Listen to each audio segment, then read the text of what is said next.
I wanted to make this video because I recently checked my investment portfolio that I started back in 2020 and I realized that I had hit the $40,000 mark. And that may not seem like a lot of money to some, but to me that is the most money I have ever seen or ever had in my entire life. In this video, I want to share my story on how I was able to build and fund an investment portfolio that is currently worth a little over $40,000 while earning minimum wage and how you can do it too. Before I begin though, I want to put a disclaimer that I am not a financial advisor, nor anything that I will be talking about in this video is financial advice by any means. This is simply the opinion and the story of a 28-year-old regular person who's able to save and invest $40,000 while making minimum wage for about roughly 4 or 5 years. I really want to provide some actual value in this video and not just give you all the same generic advice that a lot of people in the finance YouTube space give their viewers. So in an attempt to not do that, I'll be giving actionable steps that you can take today in order to replicate what I have done. So if that sounds like something you're interested in, please watch the video all the way to the end as I will have actionable steps. First, before I jump into the meat and potatoes of the video, I want to give y'all some background information and share very quickly how I was able to do this and provide some proof of concept. So I'll be throwing up a few screenshots of my portfolio. I opened my investment account on January 6th of 2020, but it wasn't until January 7th that I deposited a total amount of $298.43. And now, 5 years later, that account has grown to roughly $42,000. Now, I do want to mention that I do have two investment accounts. I have about $30,000 in my M1 Finance account and about $13,000 in a government retirement account called the TSP. And for those of you who don't know what a TSP is, that's just basically a 401k account for people that are in the military. So how was I able to invest $40,000 while in the military? And yes, for those of you who were wondering, I did make minimum wage while I was in the military. I was making roughly $21,000 per year, so I basically made about $900 every 2 weeks. I still remember that the Army paid me on the 1st and on the 15th of every month, and every 2 weeks I would watch my $900 go into my bank account. That was literally nothing. That was roughly minimum wage at that time, and technically, for those of you who've been in the military or are in now, you know damn well that you're technically working for 24 hours a day. Once you're a soldier or a Marine, you are on duty for 24 hours a day if you really think about it. So if we divide that by 24 hours a day, I was really making about $2.40 per hour. So yeah.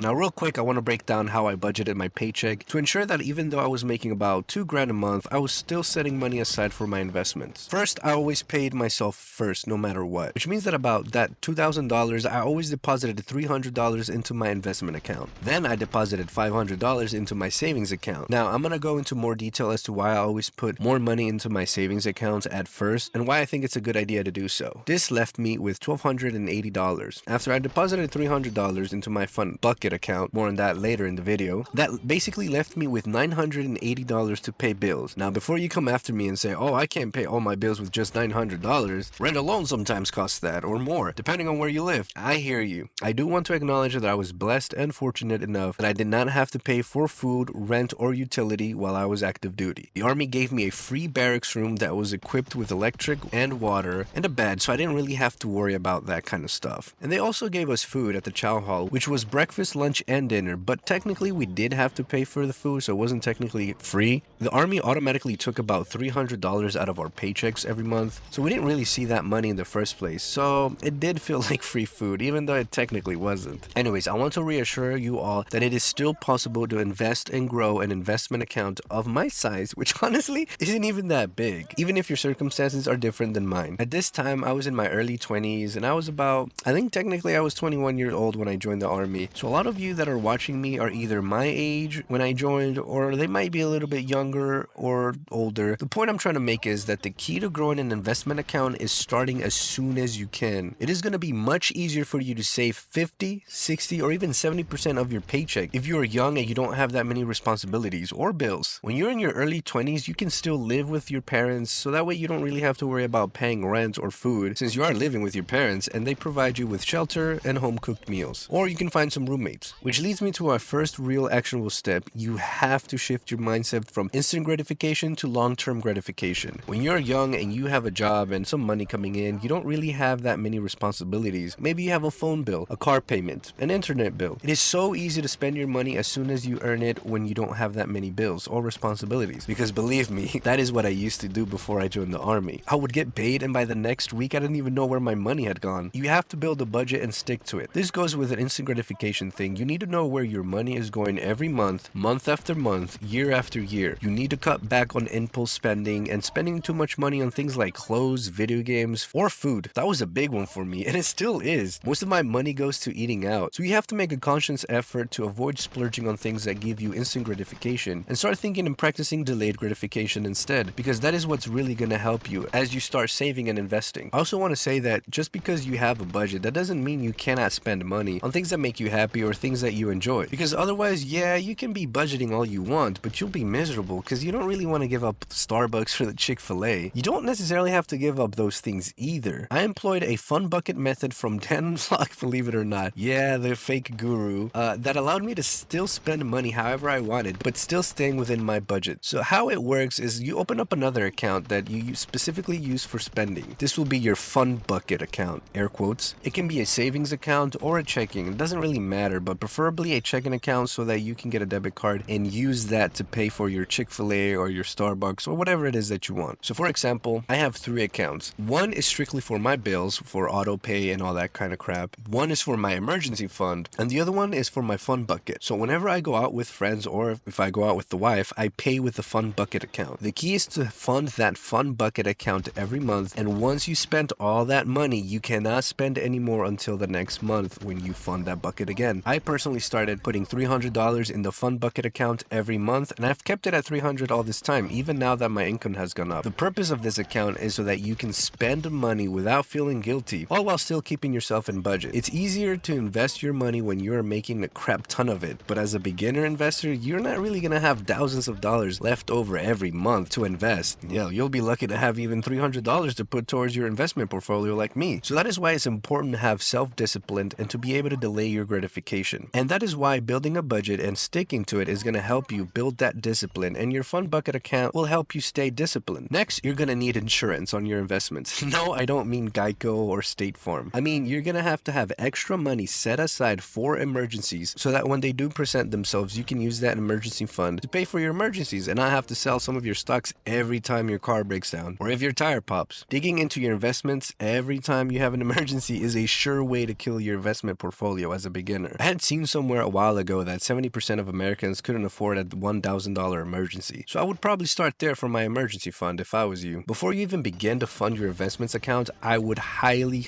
recommend to save up at least $1,000. Then after that, you can keep growing that amount as you grow your investment portfolio. I don't want to go too in depth on the emergency fund step, but if you are interested in learning more about it, let me know in the comments down below and I could make a separate video on it. To learn more about emergency fund and savings in general, I recommend watching some Dave Ramsey videos, specifically his baby steps videos. Next, once you have your emergency fund created and funded, you can now start putting some money into the stock market. This is probably the hardest part for some people, and I understand that investing in the stock market can be intimidating at first and confusing, but that is why I'm making this video. And I will be making more videos like this in the future, and I'll definitely be going more in depth into which stocks I chose and why, so that beginner investors and regular people can learn. Investing isn't really just for the rich or the super duper intelligent out there. I mean, take me for example. I barely graduated high school and I've been enrolled in college since 2016 and I still haven't graduated. I was able to learn how to invest, so if I can do it, then you can do it too. Use that as motivation. So for this step, as you get into investing into the stock market, you're gonna have to do some research and learn what stocks are good and which ones aren't. I won't go too into detail on that part in this video. I will be making a separate video about the stock market and which stocks I invest in, but for now, go to Google or YouTube and just look up what are the best index funds or ETF funds to invest in. That's what I did when I first started and it worked for me. After you've picked 1 or 2 good index funds, you're honestly good to go. Just keep investing $300 a month or however much you can invest into that fund month over month, year over year, and you basically will be guaranteed at least an average 10% annual return. If you invest in something like the S&P 500, which is what I invested in, this basically means that this fund is made up of Fortune 500 best companies in the stock market, so you aren't really investing in just one company and you don't really have to worry about picking the right one. And basically, you diversify your portfolio really well at the beginning if you choose the S&P 500. Once you've done your research and picked a good stock that you think is going to be good and give you a good return on investment in the long run, or if you pick the S&P 500, then you don't really have to worry about that much. The next step is going to be leaving that money alone. Real investing is a long, boring, and sometimes really dull activity, but that is the name of the game. I know it can be tempting to see all these 18-year-olds or young 20-year-old crypto millionaires and wanting to replicate their results, but honestly, this might sound very controversial, but I really don't care. Investing in crypto or investing in anything to do with NFTs, if that even is still around, any of that crap you see on the internet, I call it gambling. Trading is not investing either. Trading is gambling. Say it with me, gambling.